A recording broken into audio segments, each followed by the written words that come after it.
My name is Sara Ghalmi, and I'm a student from Marrakech Access Center. And today I'm going to be presenting a public speaking about the disabled. So the disabled are those who aren't able to get life necessities in a normal way, just such as orphans, the widows, the deaf, the blind, the handicapped, etc. So they struggle and face many difficulties to do things which we take for granted to be just routine activities. So how does society and the government treat the disabled, and what are the problems that they face daily? So the disabled are being forgotten and neglected by the government and society. And if the former do things to change the bad situation of the disabled, they do it out of pity and usually for some tacit political purposes.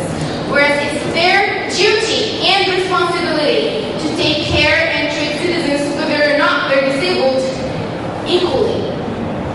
So that's why the disabled must be looked at as normal nationals, and it is the government's duty to give them equal opportunities and provide them with everything they need so they will live happily, or at least to live in dignity.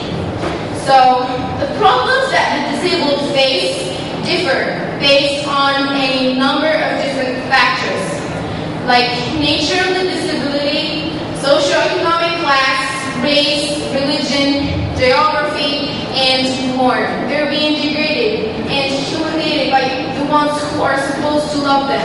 They're made to feel worthless, hopeless, and useless. They're loathed and despised by everybody, even by their families sometimes, because they are physically or mentally different.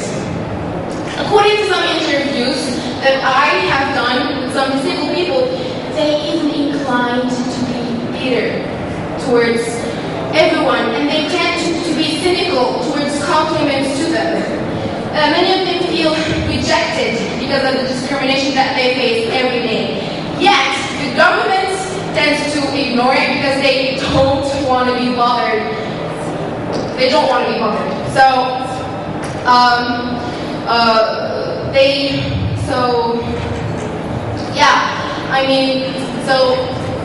some of them have grown totally disgusted and frustrated by the way they have been treated. And that's because of oppression, prejudice, mobility issues, money worries, patronization, ostracism, waiting too long for essential care, too much red tape to access benefits and decent housing. They are largely forgotten about in employment and education. Because of abuse, bullying, teasing, negative stereotyped attitude. So, and the most common one is discrimination. So the disabled are discriminated in many fields. First of all, employment discrimination. By far, the major problem of many of the disabled is the discrimination that they face when seeking employment. Individuals who are very intelligent and very capable are often presumed to be unfit for a position merely due to a disability such as blindness or being deaf. So, and many employers assume that taking in a disabled, their payroll will be a burden. So they fail to see the disabled as individuals with individual strengths and abilities. And now let's move on to the educational discrimination. Many educators automatically assume that their disabled students are less capable than other students. This has led to placing the disabled in classes that are below their actual abilities and that fails to educate them to their fullest potential. Now let's talk about the social discrimination. Individuals with disabilities have found it difficult to relate with other people and share in a normal social life due to preconceptions associated with their disabilities and examples of disabilities that are particularly discriminated against stands in this way are dwarfism and albinism. All people with disabilities that are visually recognizable are likely to face this kind of discrimination at any point of their lives. Now let's move on to accommodations.